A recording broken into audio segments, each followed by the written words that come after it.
네, 안녕하세요. 오늘, 오늘의 에피소드는 글자 쓰기에 대한, 글자 읽기에 대한 이야기입니다.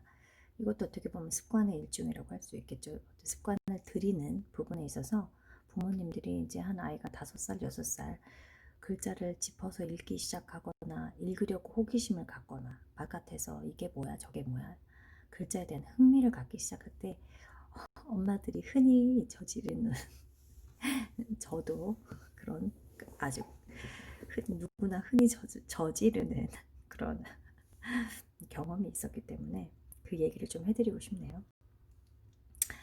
네, 어, 저희 아이가 한 5살 중반쯤 되니까 어느 날 그냥 글자를 막 이렇게 보고 짚어서 물어보기도 하고 바깥에서 막 흥미를 갖기 시작을 한 겁니다. 그러니까 당연히 부모 입장에서 야, 이제 드디어 아이가 글자를 쓰고 글자를 읽고 이걸 할 때가 됐구나 라고 생각이 들었어요. 그래서 그 어린 아이를 데리고 글자 쓰는 걸 한번 연습을 시켜보자 해가지고 글자 읽는 걸 먼저 이제 시키려고 했죠. 그래서 막 아이한테 읽어봐, 네가 한번 읽어봐 하면서 하나하나 짚어서 자꾸 읽기를 시키는, 그런 실수를 범했습니다. 5세 중반쯤에요. 그런데 이제 그런 실수를 하고 나서 사실은 엄마들이 어떤 욕심이 이제 생기고, 그게 욕심도 욕심이고 방법적으로 어떻게 해야 될지 막 이런 고민들을 하잖아요. 근데 이제 뭐 주변에 친한 친구들이나 주변에 친구들이 이제 조언들을 하시겠죠.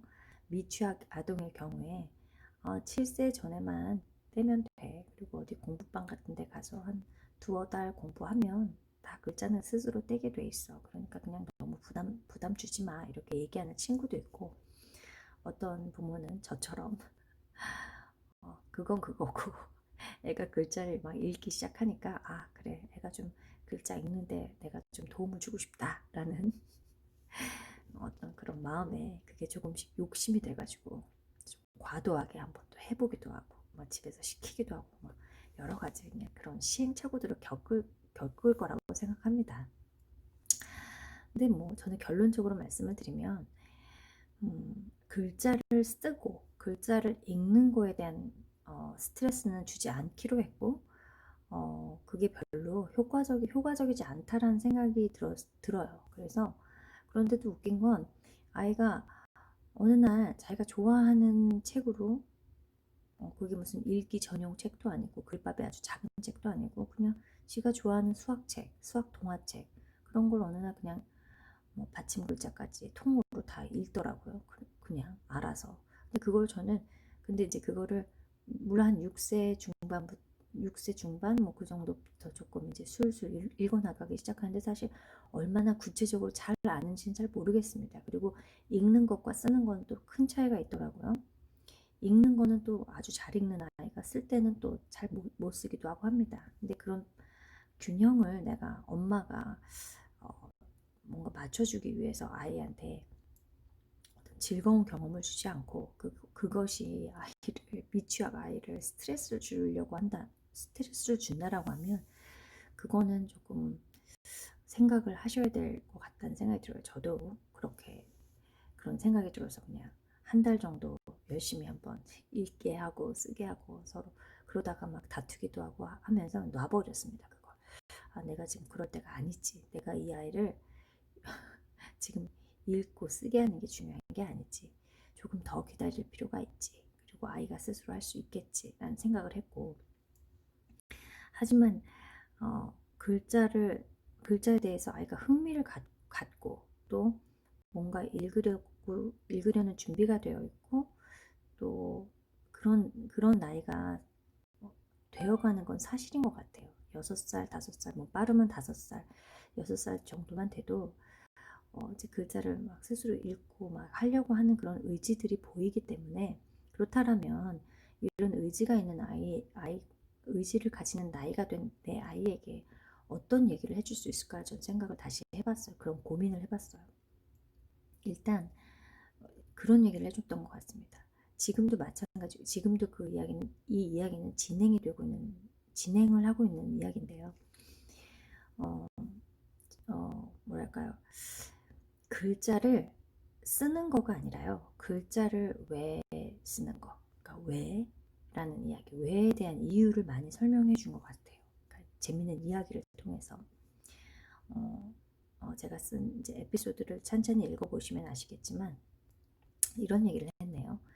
만약에 단우가 밖에 나가가지고 네가 막 스쿠터를 타고 막 엄마 엄마가 뒤에서 걸어가는 것도 모르고 너는 막 스쿠터를 타고 막 멀리 막 달려간 거야. 그러다 갑자기 뒤를 돌아봤는데 엄마가 없는 거야. 그럼 어떡하지? 그럼 우린 일단 사람들한테 물어보기도 해야 되지만 경찰서도 찾아야 되고 또 주변에 있는 글자들을 잘 유심히 봐야 돼. 그 글자들의 단서가 있어. 너를 도와줄 수 있는 단서들이 있어. 뭐 이런 얘기를 하는 거예요. 엄마를 잃어버리면 공원에서 잃어버리면 어디서만 안내소를 가거나 화장실 앞을 가거나 공원 정문 앞을 가거나 이렇게 그러자고 얘기했지. 그런데 단우가 그걸 읽을 수 있으면 이정표를 읽을 수 있으면 엄마를 더 빨리 쉽게 찾을 거야. 그런데 아무것도 모른다면 엄청 넌 두려울 거야. 그런 이야기들을 많이 해줬어요. 그래서 글자를 알면 네가 편해지는 것들 그런 이야기를 좀 많이 했던 것 같고 네, 그런 에피소드를 또 아이하고 또 즐거운 어떤 이야기를 해줬죠. 그랬더니 아이가 굉장히 네, 집중을 해서 그 얘기를 잘 재밌게 들었습니다. 그 이야기를 에피소드에 썼고요. 나중에 한번 잘 찬찬히 보시면 뭐 그런 거죠. 글자를 읽지 못하면 엄청 불편한 일들이 많이 생겨. 그리고 다른 사람도 불편하게 할 수 있어 라는 얘기를 했어요. 그럼 이제 아이가 궁금해하죠. 자기가 불편한 건 알겠고 내가 다른 사람을 불편하게 한다고? 그런 게 뭐가 있지? 그런 것들을 엄마도 한번 잘 생각을 해서 아이한테 그럴싸하고 아주 그럴 법한 이야기, 예를 들어서 잘 설명을 해주시면 좋을 것 같다는 생각이 들어요. 내가 불편한 것은 물론 다른 사람이 내가 글자를 모를 때 불편할 수 있는 게 뭐가 있을까? 이런 걸 한번 찬찬히 고민을 해보셨으면 좋겠어요. 저는 에피소드에서 좀 장난스럽게 이야기하긴 했습니다만 뭐 이런 식으로 얘기를 했던 것 같아요. 네가 만약에 글자를 몰라가지고 남자 화장실을 가야 되는데 여자 화장실을 들어가게 된 거야. 그러면 그 안에 있는 사람들이 으악 여기 웬 남자가 들어왔지 하면서 불편해하겠지? 그렇게 얘기했어요. 그러면 아이는 엄마 화장실은 다 여자 그림 남자 그림이 있어. 근데 왜 내가 글자 몰라도 돼? 이러면 그러니까 그랬으면 정말 좋았을 텐데 세상에 그 화장실은 너무나 안타깝게도 여자 그림과 남자 그림이 없는 거야. 그게 다 지워져 버린 거야. 너무 낡은 화장실이었나 봐. 이렇게 얘기하면서 그럴 법하게 아이한테 이야기를 이어서 이야기하는 거죠. 맞아. 우리가 그림으로도 알아낼 수 있지. 그림도 사인이지. 그림도 메시지가 될 수 있지. 그런데 그림이 없는 것도 많거든. 그러면서 길거리에 있는 이제 글들을 읽어주죠. 봐봐, 바깥에 그 그림보다 글자가 더 많지 않니? 그러면서 네가 글자를 못 읽으면 다른 사람도 불편해지는 거야. 네가 화장실에 잘못 들어가면 다른 사람들이 엄청 불편하겠지. 이렇게 얘기하기도 하고요. 또 저의 어떤 제 예를 좀 이야기해 주기도 합니다. 엄마가 만약에 글자를 몰랐으면 누가 나한테 어떤 사람이 자기가 말로 할 수 없어서 엄마한테 글로 뭔가를 가르쳐 주려고 하는데 엄마가 글자를 못 읽어서 그 사람이 나한테 도움을 주려고 했는데도 그 도움을 받지 못하면 그러면 엄마도 불편할 뿐만 아니라 날 도와주려고 했던 사람도 또 불편하겠지. 다른 방법을 또 찾아야 하니까 이러면서 그리고 그런 얘기도 해요. 글자는 그림보다 굉장히 정확해. 그림은 여러 가지로 내가 해석을 하고 여러 가지로 내가 생각할 수 있지만 글자는 정확하게 이야기하잖아. 글자는 정확한 메시지잖아. 그래서 사람들이 그림보다 글로 더 많이 표현하려고 하잖아. 우리 바깥에서도 다 그렇지. 만약에 유치원이 유치원이라고 써있지 않고 그림으로만 그려져 있으면 이게 놀이터인지 학교인지 잘 모를 수도 있잖아. 막 이렇게 모든 제가 알고 있는 많은 상황들 저의 어떤 뭐랄까 제가 겪었던 것들 또 혹은 아이가 겪을 것들에 대해서 아주 그럴 법한 이야기들을 계속 해주는 겁니다. 그런 것들이 어떻게 보면 너 지금 글자 써. 너 글자 안 쓰면 안 돼. 네가 지금 글자 안 쓸 나이야 라고 이야기하는 것보다 훨씬 더 효과적인 것 같아요. 그래서 아이도 또 아주 어른스럽게 인정하는 겁니다. 그런 상황은 맞잖아요. 그런 상황이 맞죠. 그러네. 내가 다른 사람을 불편하게 할 수도 있네. 또 나도 되게 불편하겠다. 그렇게 좀 쿨하게 받아들이는 그런 상황들이 오더라고요. 그래서 뭐랄까요? 그러니까 저는 아이한테 어떤 이야기를 대화를 할 때 이유를 항상 이야기를 잘 해주는 그런, 제가 저저번 시간인가요? 그 산타에게 보내는 편지라는 동화책을 이야기를 해드렸는데 언급을 해드렸죠. 거기에 그 에밀리란 엄마가 아주 그럴 법하게 굉장히 설명을 잘 해주죠. 다른 사람의 입장도 설명하고 또 에밀리한테 그런 입장에 대한, 네가 그 사람이 된다라면 어떡하겠느냐 라는 이야기도 하고, 네가 산타라면 어떡하겠느냐 이런 얘기도 하고, 이러이러한 상황에서 넌 어떡하겠느냐 이렇게 아주 구체적인 이야기들을 한단 말이죠. 그런 것들이 아이한테 엄마가 그런 것들을 노력을 해서 이야기를 해주다 보면은 이게 아이에게, 저는 설명적인 엄마, 너무 설명적이지 않아? 라고 생각하실 수도 있겠지만 모르겠습니다. 저는 그런 어떤 뭐랄까요, 그 이야기들을 전해주고 또 제가 어떤 상황들을 잘 설명을 해주면 아이가 이해하는 것, 그리고 아이가 그 이해 안에서 본인이 어떤 행동을 하기 위한 선택을 한다는 걸 많이 봤어요. 그래서 되려 이유에 대해서 설명하지 않고도 이유에 대해서 설명을 하지 않는 것보다는 이유를 설명해 주는 것, 그런 게 굉장히 필요하다라고 저는 봐요. 그것이 아이를 생각하게 하고 아이 스스로 판단하게 하는 부분인 것 같다는 생각이 들거든요. 그래서 글자에 대해서 그런 이야기를 했고 독려하는 말들을 많이 했던 것 같습니다. 예를 들면 글자를 읽는 부분에 대해서는 그렇게 너가 불편할 수 있는 거, 또 혹은 너 이외에 다른 사람이 불편해질 수 있는 부분, 혹은 저의 어렸을 때 어떤 뭐랄까 어떤 기억들, 글자를 잘 몰라서 불편했던 기억들, 혹은 지금 내가 글자를 잘 알기 때문에 할 수 있는 많은 것들, 그런 이야기를 했고, 또 그런 이야기도 했습니다.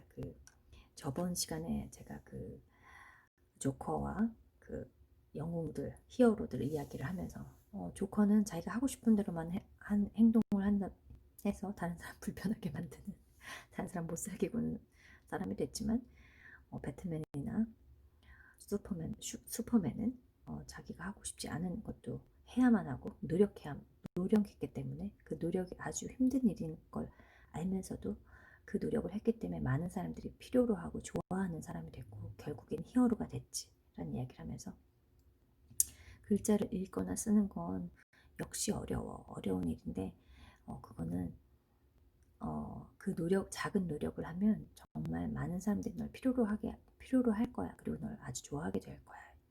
조커보다는 엄만 네가 배트맨이나 슈퍼맨 같은 사람이 됐으면 좋겠어. 그 이야기를, 글자 이야기를 할 때도 많이 했습니다. 그래서 글자를 읽는 장점은 알려주되 억지로는 시키지 않았다라는 거. 그리고 이런 독려들을 했네요. 제가 글자 친구들이 너랑 친해지고 싶은가 봐. 네가 글자들이 보이기 시작했으니까 말이야 하면서 독려도 해주고요. 그리고 아이랑 우연히 바깥에서 읽었던 글자에 대한 경험들도 한번 이야기해보는 거죠. 오늘 단우랑 엄마랑 지나가다가 단우가 물어봤잖아. 저기에 마을버스라고 써 있었지? 그리고 혹은 아이가 뭐 좀 엉뚱하게 말한 것들이 있어요. 잘 못 읽은 것들. 뭐 재밌게 뭐랄까, 그러니까 제가 보기엔 말도 안 되게 읽었는데 그게 되게 웃긴 상황들이 있잖아요. 그런 걸 농담 삼아 이야기하기도 하고, 또 아까 이거는 그 이야기가 생각나네요. 아이가 저희 차 앞에 전단지 같은 게 하나 있었었는데 거기에 일수라고 써 있었어요. 근데 아이가 엄마 일수가 뭐야? 이렇게 얘기해서 그런 이야기도 이제 제가 집에 와서 다시 이야기를 나눠줬는데, 그런 웃지 못한 그런 에피소드들 좀 재밌는 에피소드들, 그리고 또 아이가 실수를 읽었던 것들, 이런 것도 제대로 잘 잡아주면서 아까 네가 그렇게 읽으려고 노력했던 거 너무 멋졌어. 너 되게 슈퍼맨 같았어. 이렇게 독려를 많이 해줬던 것 같습니다. 그리고 또 거꾸로 썼거나 제대로 읽지 못했던 경험을 농담처럼 얘기해보는 거예요. 너 지금 아이들이 대부분 글자를 이제 쓰기 시작하면 거꾸로 써요. 정말 신기하게도 거꾸로 쓰더라고요. 저희 아이는 숫자도 거꾸로 쓰고 글자도 다 거꾸로 쓰고 되게 신기했어요. 마치 그러니까 거울로 보듯이요. 그래서 제가 단우야 오늘은 방금 너 거울 글자를 썼네. 글자가 뒤를 보고 있네. 이렇게 그냥 웃으면서 얘기해주고 그걸 고쳐주기도 하고 야 글자야 뒤에 보지 말고 앞을 봐야지 이러면서 아이한테 재밌게 고쳐주기도 하고요. 혹은 또 글자에 대해서 조금 더 뭔가 흥미를 갖게 하기 위해서 예를 들면 이런 것도 있었어요. 곰이 누우니까 문이 됐네 이러면서 그런 글자를 가지고 어떤 트릭, 재밌는 그런 것도 만들어주고요. 야 너 곰이 왜 누워서 문이 됐지? 이런 것들 한번 잘 생각을 해보시고 아이하고 한번 그런 걸로 장난을 쳐보세요. 그럼 아이가 되게 좋아합니다. 그리고 이제 독려하는 말들에 대해서 제가 이제 책에도 언급을 했는데 그런 얘기를 했어요. 글씨는 거짓말을 하지 않아. 글씨는 정성을 들이면 예쁜 글자가 나오고 아예 쓰기 싫어 하면은 바로 빼뚤빼뚤한 모습이 되지. 글씨는 아주 정직한 기호야 라고 얘기를 해요. 그래서 가끔 저는 아이가 글씨를 좀 대충 쓰거나 막 쓸 때 그런 얘기합니다. 우리 단우가 지금 글씨 쓰는 마음이 어떤가? 단우 글씨 쓰는 마음이 이쁘면 좋겠어. 네가 이쁜 마음이면 이쁜 글씨가 나오고 네가 이쁘지 않은 마음이면 글씨는 바로 이쁘지 않은 글씨가 돼. 어디 한번 볼까? 우리 단우가 지금 이쁜 마음인가? 한번 보자. 하고서는 글씨를 한번 보죠. 아유 우리 단우가 지금 이쁜 마음이 아니네 이러면서 장난치면서 아이를 좀 독려하기도 하고 또 그냥 편안하게 농담으로 넘기기도 합니다. 그러면 아이가 그냥 헤헤 웃으면서 다시 알았어 다시 예쁜 마음을 쓸 거야 하면서 다시 고쳐서 쓰기도 하고 합니다. 그리고 예를 들면 흘려쓰기를 제가 먼저 보여줘요. 엄마 되게 멋지게 글씨 쓰는 거 보여줄까 하면서 막 흘려쓰기를 멋지게 합니다. 영어도 막 필기체로 막 써주고 그러니까 우리 한글도 막 약간 사인 쓰듯이 막 해줍니다. 야 이거 봐 이거 되게 멋있지. 이것도 글자야. 그런데 엄마가 너가 글자를 잘 쓰면 이렇게 흘려 쓰는 것도 보여줄게. 어떻게 쓰는지 방법 가르쳐줄게. 그런데 이렇게 멋있는 글자를 쓰기 위해선 먼저 반듯반듯하게 쓰는 방법을 알아야 돼. 이렇게 반듯반듯하게 쓰는 방법을 잘 알면 나중에 이렇게 흘려쓰기도 멋있게 쓸 수 있어. 이런 독려하는 말들도 해주고 뭔가 호기심을 가질 수 있는 말들도 해줍니다. 그래서 그런 말 말고도 독려할 수 있는 말들이 정말 많아요. 예를 들면 아이가 뭔가를 쓰면 구체적으로 그걸 칭찬을 해주는 겁니다. 단우야 네가 지금 우자를 너무너무 예쁘게 썼다. 어쩜 이렇게 우자를 멋있게 썼니? 엄마가 볼 땐 오늘 네가 쓴 박단우에서 이 우자가 제일 마음에 들어. 계속 이렇게 우자를 멋있게 써줬으면 좋겠어. 이렇게 얘기하거나 아니면 알파벳도 네가 지금 F를 오늘 너무너무 예쁘게 썼다. 네가 쓴 글자 중에 엄마는 이 F가 제일 마음에 드네. 네가 쓴 글자 중에 뭐가 제일 마음에 들어? 하면서 스스로 또 자기가 쓴 글자를 또 보게 하고 또 정말 아이가 스스로 자기 객관적으로 자기 글을 판단을 해보고 내가 F는 잘 썼네. 오늘 내가 C는 조금 별로 썼네. 이렇게 이야기할 수 있는 그런 좀 독려하는 시간들. 그리고 잘했다고 많이 칭찬해주고 그런 것들을 하다 보니까 내가 굳이 이 아이를 앉혀놓고 엉덩이 힘을 기르겠다며 앉혀놓고 글씨를 막 쓰게 하지 않아도 아이가 글자를 읽거나 쓰는 거를 스트레스 받아 하지 않으면서 그냥 자연스럽게 스스로 떼어가더라고요. 물론 저도 이제 모르겠습니다. 아직은 아이가 이제 겨우 7살이 될 거고 내년이면 2020년에 아이가 글자를 다 알거나 잘 쓰거나 하는 부분에 있어서는 여전히 저는 그냥 곁에서 좀 독려하는 그리고 좀 도전해보게 작은 미션을 주거나 독려해보는 그런 식으로 지금 가야겠다라는 생각이 들어요. 그래서 만약에 여러분의 아이가 미취학인 아이가 글자에 막 관심을 갖는다면, 글자를 쓰거나 읽으려고 한다면, 아, 때는 이때야 하면서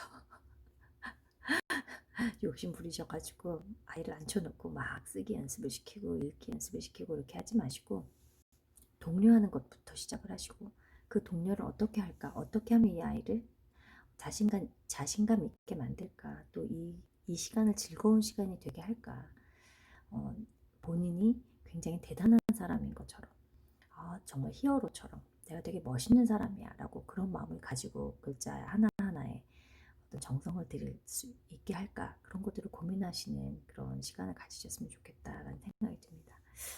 네, 자세한 이야기는 또 책에서 읽어보시면 될 것 같네요. 다음 시간에는 동영상에 대한 이야기를 해보도록 하겠습니다.